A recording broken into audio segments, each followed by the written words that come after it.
সবাইকে আন্তরিক শুভেচ্ছা জানিয়ে সামনে যেহেতু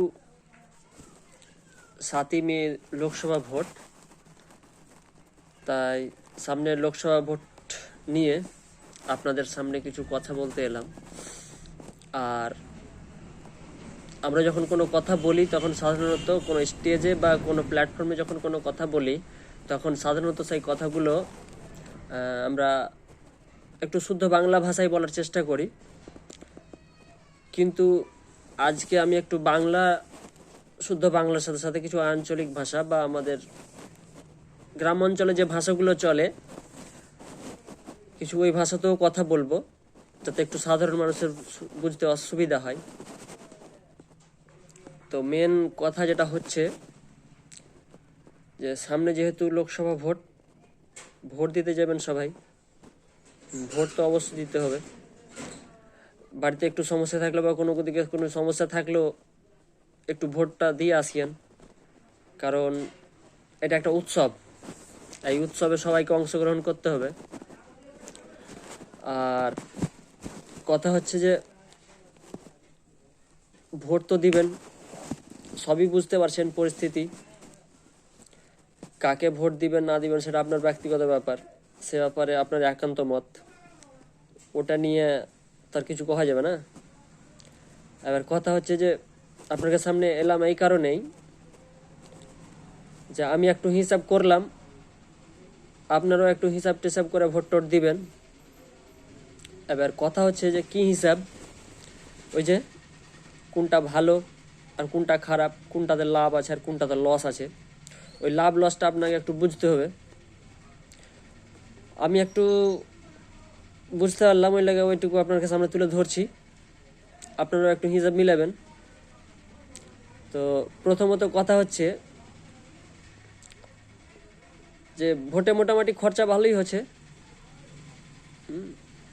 কিছু এদিক ওদিক কিছু পাইবেনও আপনারা, বা অনেক কেউ লেনো যে হ্যাঁ ভোটটা দিব, তো কিছু মিছু তো দে, তোকে যে দিব ভোটটা। তো শুনতে পাচ্ছি এই ভোটে নাকি একটু কমই পাওয়া যায়, পঞ্চায়েত ভোটে বেশি পাওয়া যায় নাকি? হ্যাঁ, পঞ্চায়েত ভোটে একটু বেশি পাওয়া যায়, এই ভোটে একটু কম পাওয়া যায়। এবার কথা হচ্ছে যে একটা পঞ্চায়েত ভোট করতে একটা মেম্বারকে খবর নিয়ে দেখতে পাওয়া যায়, হ্যাঁ একটা মেম্বার কইছে যে 5-6 লাখ টাকা খরচা আমার। একটা মেম্বার ভোটে যদি 5-6 লাখ টাকা খরচা হয়, তাহলে একটা বিধানসভা ভোটে কত খরচা হতে পারে? আর ও মেম্বার যে খরচাটা করছে, তো মেম্বার কি ওর বাপের নিজের 2 বিঘা বিক্রি করছে দিয়ে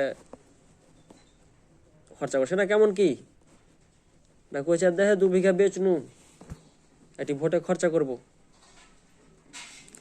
এটা এমন একটা ব্যবসা যে হারতেও পুঁজি লাগবে, জিতার চান্স তো 50 আর হারার চান্সও 50। জিততেও পুঁজি লাগবে, হারতেও পুঁজি লাগবে। এবার এই খরচাটা করছে কেটা কয়েন দেখি? মেম্বার করছে না প্রধান করছে না এমএলএ করছে না এমপি করছে না মুখ্যমন্ত্রী করছে না প্রধানমন্ত্রী করছে? এবার কথা হলো খরচা টাকা আসছে কোনটা থেকে কহেন? আমি একটু খবর লাগিয়ে দেখতে গেলাম, দিয়ে গুগল করলাম, দিয়ে যে 2019-এর বিধানসভা ভোটে কোন পার্টি কত টাকা খরচা করেছে। তো হিসাব লাগিয়ে দেখতে গেলাম যে 62,000 কোটি টাকা, কত কোটি? 62,000 কোটি টাকা 2019-এর বিধানসভা ভোটে খরচা। তাহলে ওই 62,000 কোটি টাকা কার জি? আমার কে টাকা না ওর কে টাকা? কোনো নেতা মন্ত্রী তোর বাপের নিজের সম্পত্তি বিক্রি করে ভোটে খরচা করে না? তার টাকাটা পেয়েছে কোনটে? ওই যে লিছেন, কি লিছেন, বাড়িতে ইলেকট্রিক চালিয়েছেন না,